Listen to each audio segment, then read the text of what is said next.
Hello and welcome to the Smart Women in Business vlog and podcast. Today I am thrilled to be chatting with Stevie Dillon from Stevie Says Social. Yay! Hello! A former lawyer turned social media marketer, Stevie's mission is to educate and inspire passionate business owners so they lift their social game and build a profitable business they love. So welcome, Stevie. It's Thank you. Pleasure. I almost said at Stevie Says Social. Everyone does that. I had somebody message me on Instagram and say, so is your surname Says Social? And I was like, no. No. So, tell me about your business journey so far, because you've had a pretty interesting journey to get to this point. Yeah, so I had my first business birthday on Monday, which was, super exciting. So a year ago, about a month ago, I quit my job and decided to start the business, which was one of the scariest things I've ever done. But before that, I was working in marketing for a few years. And then before that, I was a solicitor. So I've done a whole heap of different things and decided at the start of last year to start a social media blog. So I don't know whatever kind of encouraged me in my mind to do it, but I decided to spend my weekends. So every Saturday, literally, I would sit down and write this 3,000 word blog post. And it was on a different aspect of social media. Gave up my weekends. Anyway, it was one of the best things I've ever done because I spent 6 months doing that and I started to have people saying, so what are your services? What do you do? And I was thinking that I would start a business at some stage in the future, but it kind of snowballed to the point where I could launch. I had clients on day one. And so I've been doing that So I did that for about 8 months. So client work and working mostly on strategy and consulting. And then I went to Bali for a couple of months, still working with clients, which was great. And since I've gotten back, I've been working on online courses and an online shop with templates and resources, which launched on Monday, which is very exciting. Yeah. Congratulations. Yeah, thank you. Can I ask how your business has evolved and what the signs were that you needed to change? So you've had such a short timeline in your business, but you have changed it so much. So what were the points that you reached where you went, all right, I've got to change things up?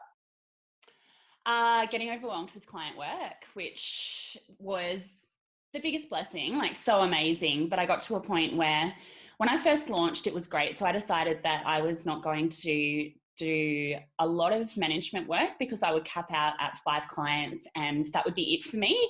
And so unless I kind of went and then started hiring other people, which I didn't want to do at the outset. So I started with strategy. So I would work with a client exclusively for 2 weeks, put their social media strategy together, start to finish, and then train them on how to implement it in-house.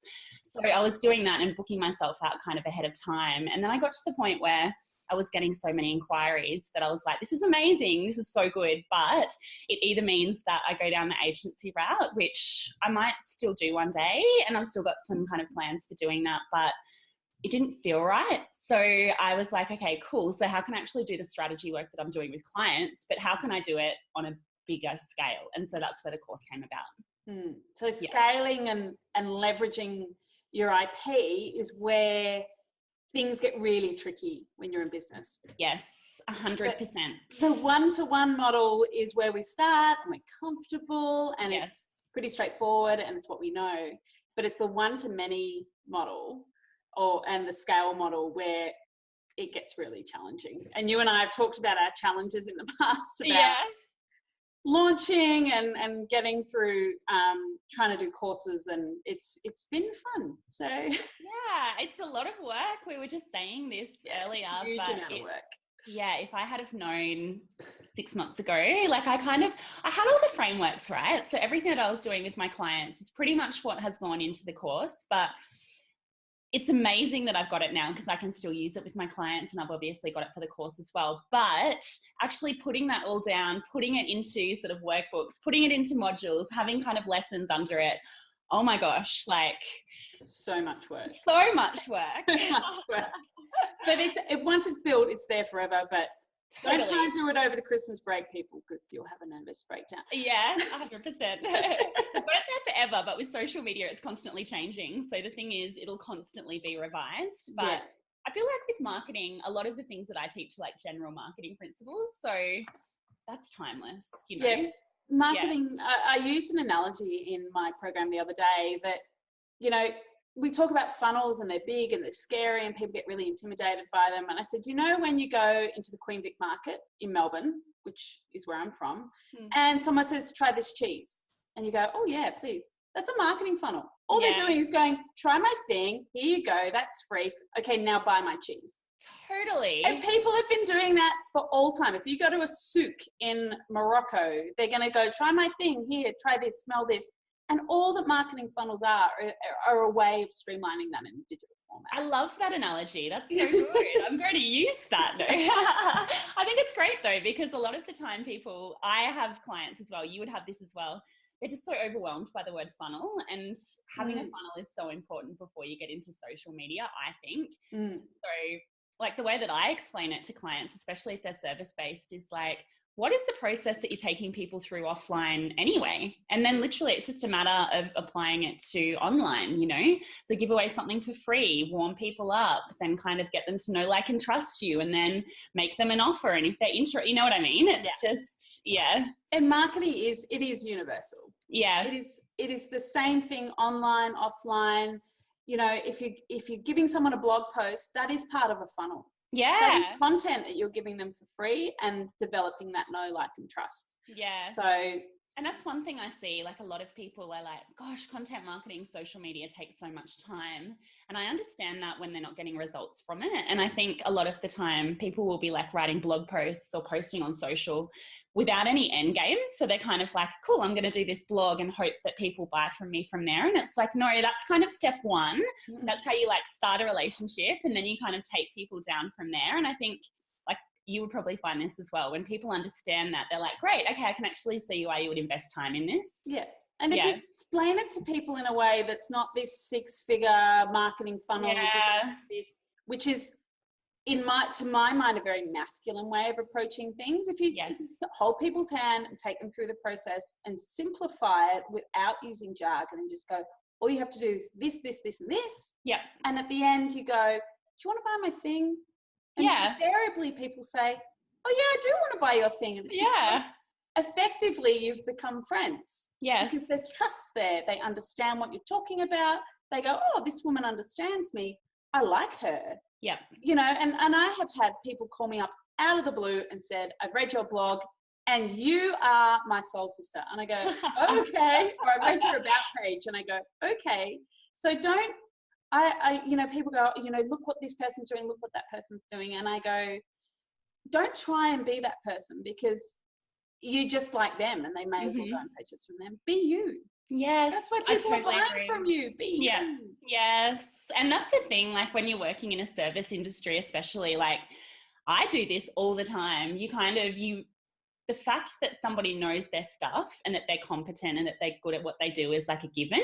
And you really make the decision on whether to work with them based on whether you like them and whether you relate to them. And you think you'll be mates. Yeah. Totally. Mates. Yeah. I do that all the time. It's how I choose a hairdresser. It's how I choose every single service pretty much. Obviously they know their stuff, and that's why I think social media is so powerful, because you can get that kind of relatability across, and the right people will be like, she's cool, and the wrong people won't ever contact you, and that's fine. And that's fine. They're not my people. 100%. Yeah.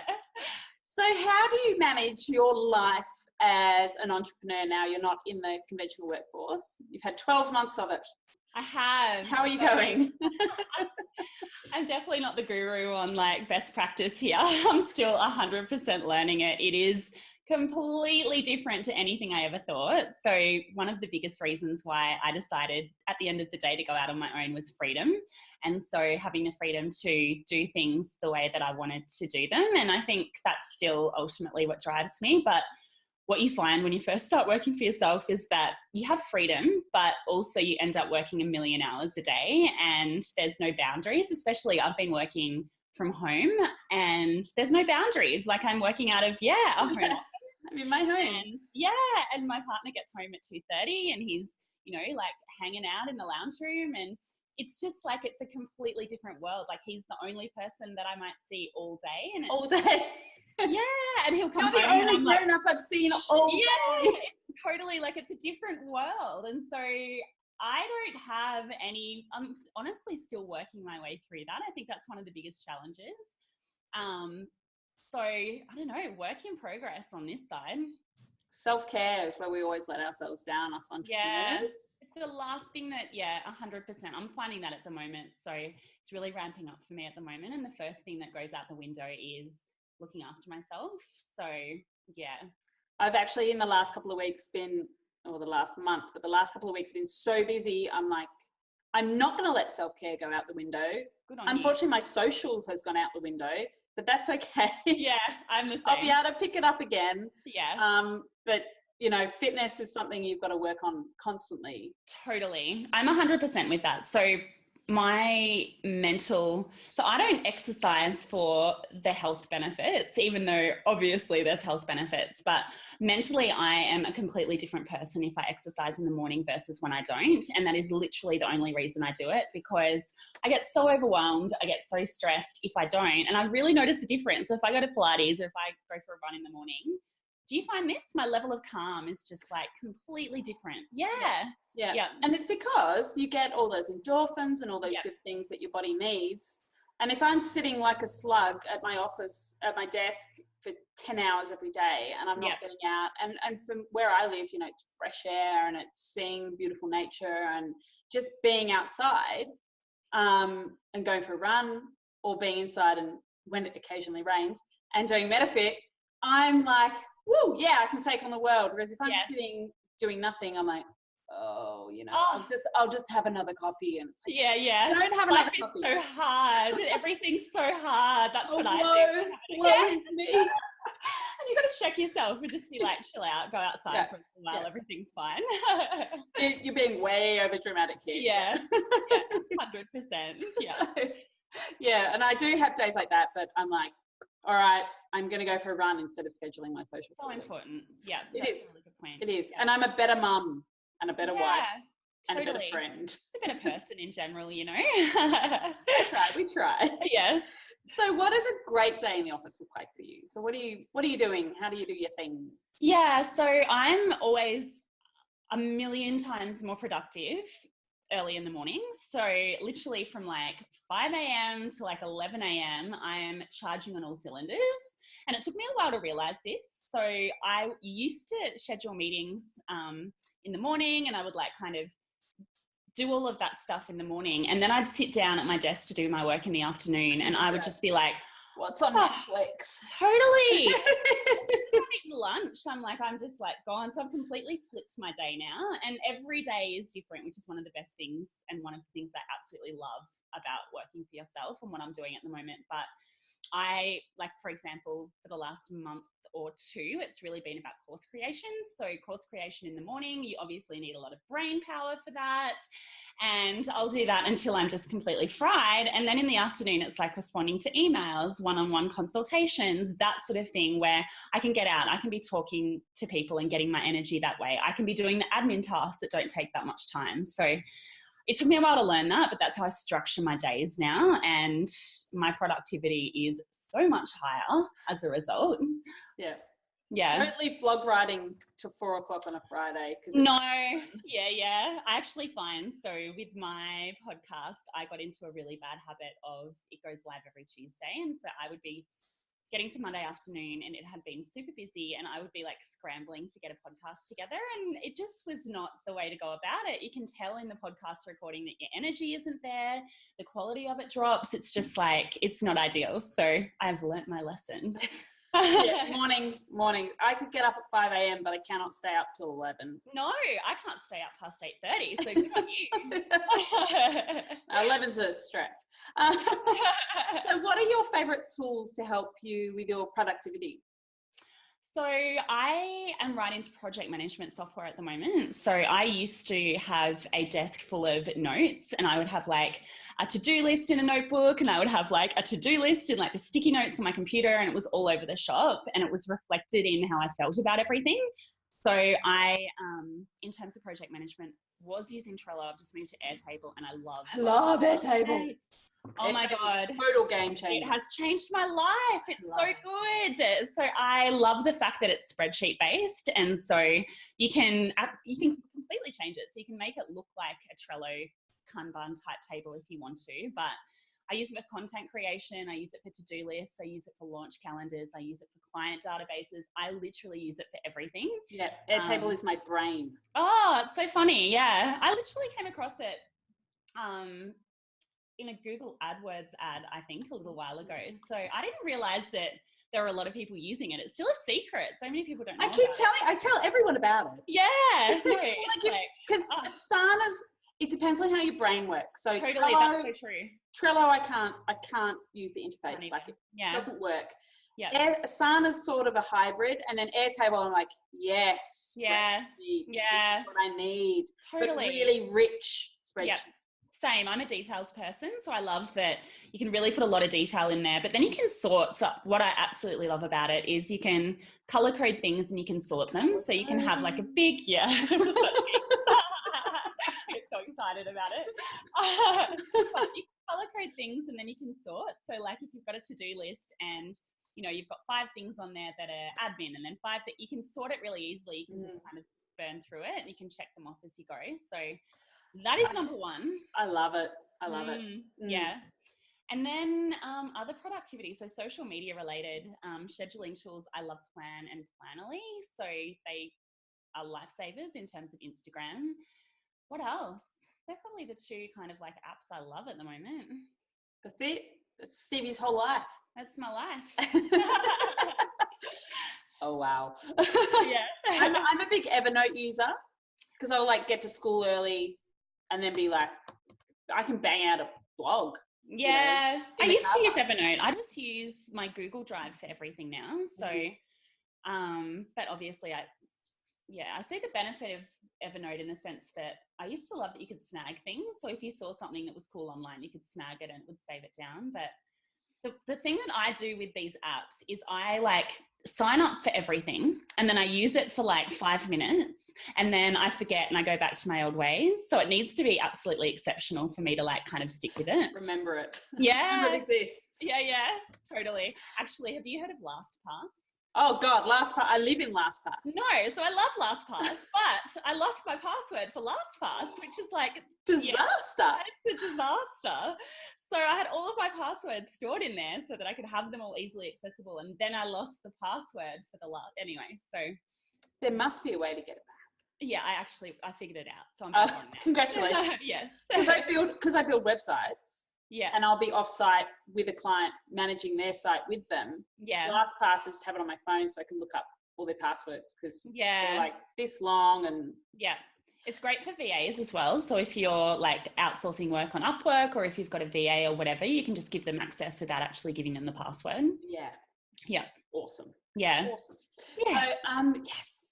So, one of the things that affects every entrepreneur I know at some stage of their business journey is imposter syndrome. Yeah. So what are your methods to overcome this? How do you deal with bad days in business? And we all have them, but we don't need to think about them very often. No. I deal with it by not ever thinking of myself as an expert, and I'm not. So especially when it comes to something like digital, like I started a year and a half ago writing those blog posts to learn everything that I possibly could. And I think that's kind of like the attitude that I have. And it actually really gets my go when somebody's like, I'm a digital marketing expert and blah, blah, blah. And it's like, well, actually nobody is, because it's changing so much that we're all constantly learning. The benefit that we've got is that we're in it every day. So I'm spending 8 hours a day in social media, in digital. And so you learn a hell of a lot more than somebody that's not in it. Like it's not rocket science, but you obviously learn more because you're doing it all day, every day. So that's the way that I kind of think about it. So I would never kind of go, I know it all, because I would never attest to that. I'm such a geek about constantly learning, but yeah, that's how I deal with it. That's, I always say, there is no such thing as an expert in digital. It doesn't exist. Way. If anyone calls themselves an expert or a ninja or a guru, I'm like, I'm out. Yeah, and so many people do it, and it's kind of like it's a bit of a red flag for me, and especially like digital is such a broad thing. Like I would say that my strengths are really like social and content, and I have a good understanding of how everything else works, but same for everyone. Everyone's got their strengths in different areas, and it's impossible to know it all. Like it absolutely is. So I've been doing it for 10 years and I'm like, I'll just stick with websites and branding and social and content. And they're the things I do. Really well, right? Yeah. You know, and I'm not going to say I know it all in any way, sense, shape or form. And if I don't know something, I learn about it. So do I. Like I'm the biggest geek. I spend all my time. Like I just love listening to podcasts and I love like Googling things and I love going to events and like I love it. My partner calls me a little geek constantly. Like that is his nickname for me because I spend all my time like with my glasses on, like reading about digital media, digital marketing. So yeah. Whereas my husband's like, I don't really understand what you're saying, but can you help me build my website? I can just do it. I actually asked my partner the other day, I was like, so what do I do? And he was like, you kind of do like webinars and like influencers. And I was like, oh my gosh, you actually listen. Like you got it so wrong, but I like that you got the point. You tried, buddy, you tried. Yeah. That's for that. So how do you maintain your sense of community while working alone? So I'm rural, so yeah. You know, it's a challenge. Like, I'm in the middle of the Gold Coast, but I think it's pretty much the same because you spend so much time by yourself. Actually like totally by yourself. Yeah. So I will definitely be moving to a co-working space beginning of next year. There's an awesome one actually that's just gone in down the road and they've painted their like walls the exact colour of my Stevie Says Social pink. And I was like, this is meant to be. And I walked in and they were lovely. And I was like, oh, this is where I need to start hanging out. So I'm going to do that next year. But one of the biggest things that I've found is like, and I don't know if you found this as well, but like the internet friends that you make. So I have this network of the most amazing people that I never expected that would be my friends. And I haven't met a lot of them before. I'm the same. I feel like I know them, like, but I don't. And it has been a lifesaver for me. Honestly, it is one of the biggest blessings that I've had in the last year. Yeah. The Instagram communities and Facebook communities and Facebook groups I'm in keep the same. Same. Because no one else in my life understands what I'm talking about half the time. Nobody knows. No, they don't. They pretend to understand. I need to get better at my elevator pitch because I go to like tell my friends, or even actually the worst is family friends. So like older family friends, and I'll start to explain what I do. And it's the same look all of the time. This like glazed look will come over their face and I'll say, well, you know, that's really ahead of the times, isn't it? Like, I need to get better at this, yeah. But it's so true. Like the people on, it's mostly Instagram, I would say. I've met like so many different people that are in the same boat as me and we all share the same struggles and we all help each other out so much. And it's the best little support network ever. It is, and it's fun. And it's so fun. I bought my earrings from someone on Instagram. Oh, they're gorgeous. Shout out to Meek Designs. Nice.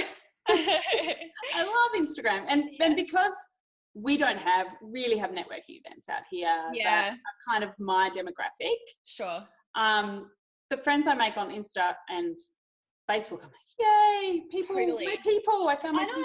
It's so cool. Hey, I love the internet. My internet friends, yeah. So, what's your why? What keeps you motivated every day?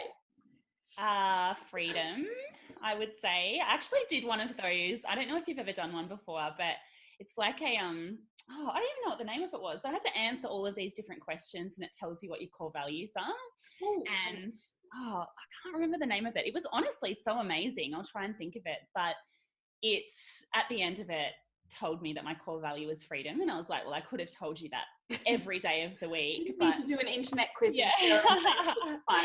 Yeah, but it was so funny because a lot of the questions weren't kind of like very obvious, but it still came to that conclusion. And that has always been what it's been for me. So I really love the idea of doing things on my own terms and building something that you feel proud of and feeling like, you know, in 5 years you can look back and feel really damn proud of yourself and that you're doing things the way that you had always imagined that you would. And for me, that means not going to an office every day, not seeing the same people every day, not feeling like you're living Groundhog Day every day. So that's it for me. Yeah, I've coming from the corporate world and going into working for yourself, because I've been out now so long. I've been working full time in my business for 5 years. I've had the business for 10. Yeah. I take for granted that, you know, my daughter's got fellowship in the morning and all right, I'll just go. Totally. I don't have to tell anyone that I'm going. I school holidays, I go, all right, I'll just work when I can. And my clients understand that. And one of the greatest things about working for yourself is working with clients who respect you and value you and see your worth.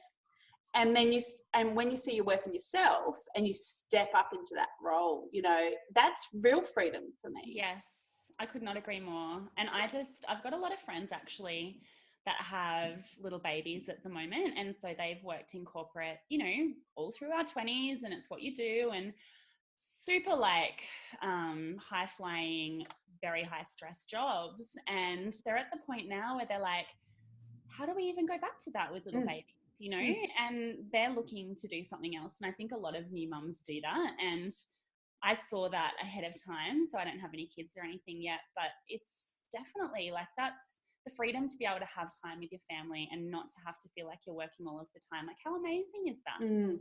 And not having that guilt of, oh, I should be in the office, and having and creating that freedom has enriched my children's life.